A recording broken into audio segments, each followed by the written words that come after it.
Okay, so I was asked about how to solve the RSA challenge generator. So you should find that the 60-bit prime numbers are fairly easy to crack. So we'll just generate one here, and the answer is 1412. Okay, so what we need to do is to crack the n value. So we need to find the values of p and q that make up n. Okay, so I've got a very simple Python program here. I'm using the PyCM library to be able to factorize the value that we've just generated. Okay, so we'll just run that one and see what we get.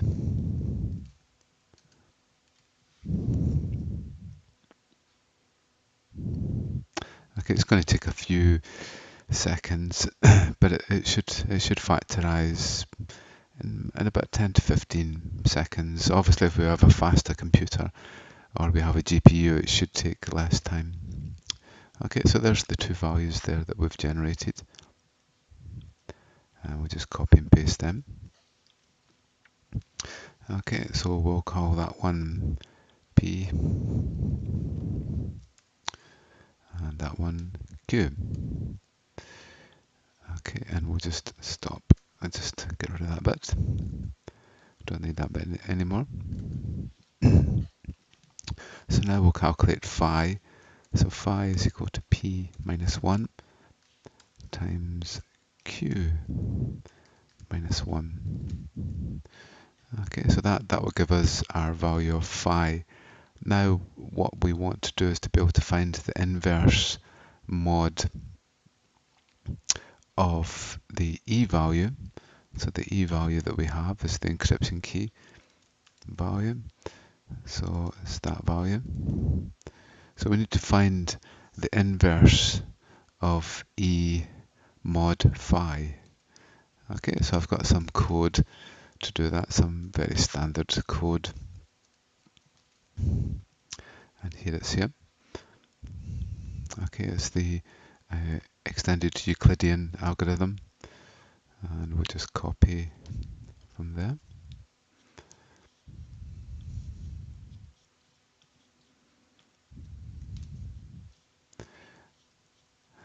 Okay, so I have a function which gives me the inverse of n mod p.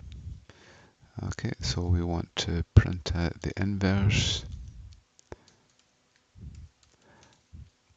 of E in this case, and then mod phi. Okay, that makes sure that D times E, so the value that we're going to calculate here is D, so we'll just take that there. So D times E mod phi is equal to 1. So we'll print out our decryption key.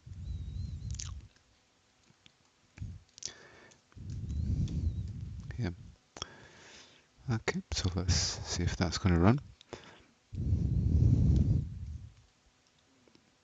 And there we go. Okay, so now we have our decryption key, which is that. Okay, so after this, what we can then do is we can then decipher the message. So the message is equal to the cipher to the power of D mod n. Okay, so we have n there. So just copy and paste that.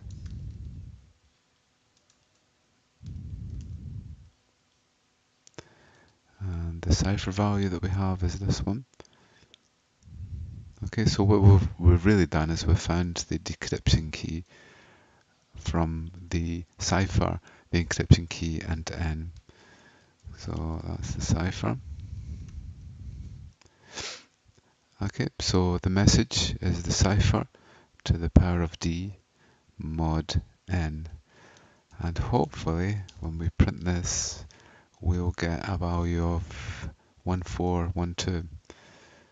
Fingers crossed. There you go. Okay, so you can see that works perfectly there. 1412 was the original message. So we got the cipher, the encryption key, and N, and we managed to find the decryption key, and from there we can actually decipher the cipher. So if you really want to check that everything's okay, we can rebuild the cipher again by taking the message, raising it to the power of E, and we'll print the cipher out. And hopefully it's the same as the one that we have here, the 5579.